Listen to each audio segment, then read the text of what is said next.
शिष्यों के साथ नगर भ्रमण करते हुए महात्मा बुद्ध जी की प्यास की कहानी एक अद्भुत उदाहरण है जो हमें शांत मन से काम करने की महत्वपूर्ण प्रेरणा देती है। महात्मा जी की तड़प और उनके शिष्यों की कोशिशें पानी की तलाश में एक दूसरे से अलग थलग दिखती हैं, लेकिन उत्कृष्टता सिर्फ शांत मन से काम करने में ही स्थित है।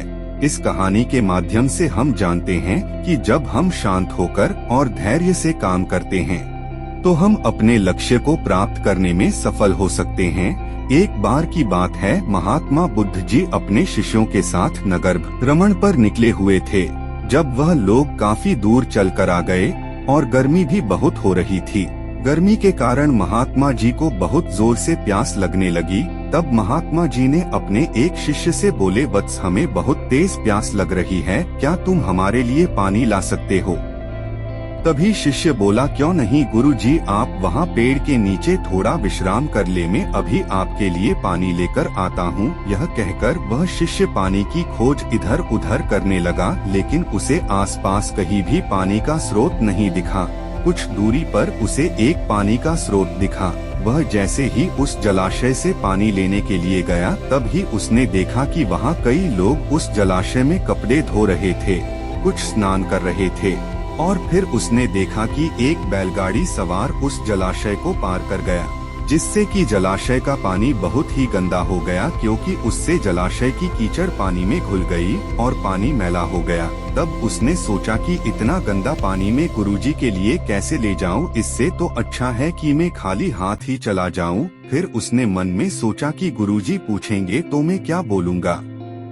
तब उसने कहा कि गुरुजी पूछेंगे तो कह दूंगा कि गुरुजी, यहाँ तो दूर दूर तक कहीं भी कोई पानी का स्रोत नहीं है। फिर थोड़ी देर बाद वह शिष्य गुरुजी के समीप आया और फिर महात्मा जी ने उससे बड़े प्रेम से पूछा कि वत्सले, आए पानी?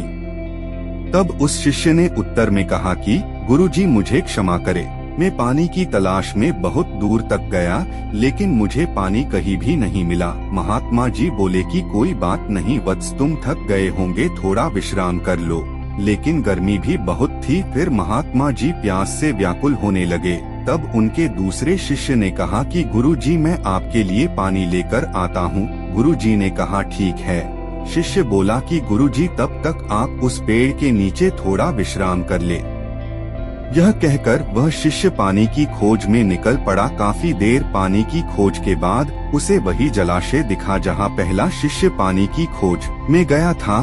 तब उसने भी वही सब देखा जो कि पहले शिष्य ने देखा था, कि लोग वहाँ कपड़े धो रहे थे, नहा रहे थे, जिससे कि पानी काफी मैला हो गया था।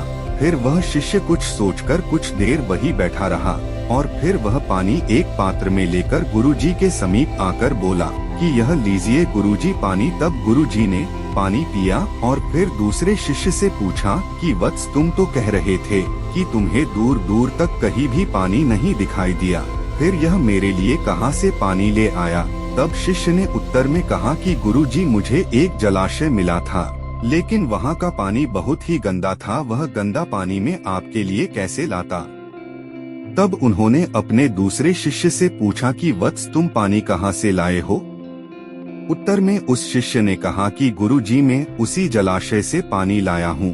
तब महात्मा जी बोले कि यह पानी तो गंदा नहीं है, अगर तुम उसी जलाशय से पानी लाए हो। तब उत्तर में उस शिष्य ने कहा कि हाँ गुरुजी, क्योंकि जब सब वहाँ से कपड़े धोकर और स्नान करके चले गए, तब मैंने पानी की गंदगी नीचे बैठ जाने का इंतजार किया और जब पानी साफ हो गया तब मैं पानी लेकर आ गया। तब महात्मा जी बोले कि शाबाश वत्स, अगर कोई भी काम शांत होकर किया जाता है तो वह काम जरूर ही सफल होता है।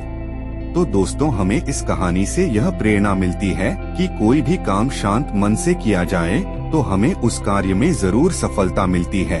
इस कहानी से हमें यह सीख मिलती है कि कोई भी काम शांत मन से किया जाए तो सफलता अवश्य मिलती है। महात्मा बुद्ध जी के शिष्यों ने अपनी धैर्य और संयम से गंदे पानी को साफ करके गुरुजी को प्यास बुझाने का काम किया। यह कहानी हमें यह बताती है कि सफलता पाने के लिए हमें संयम, धैर्य और सहनशीलता की आवश्यकता होती है।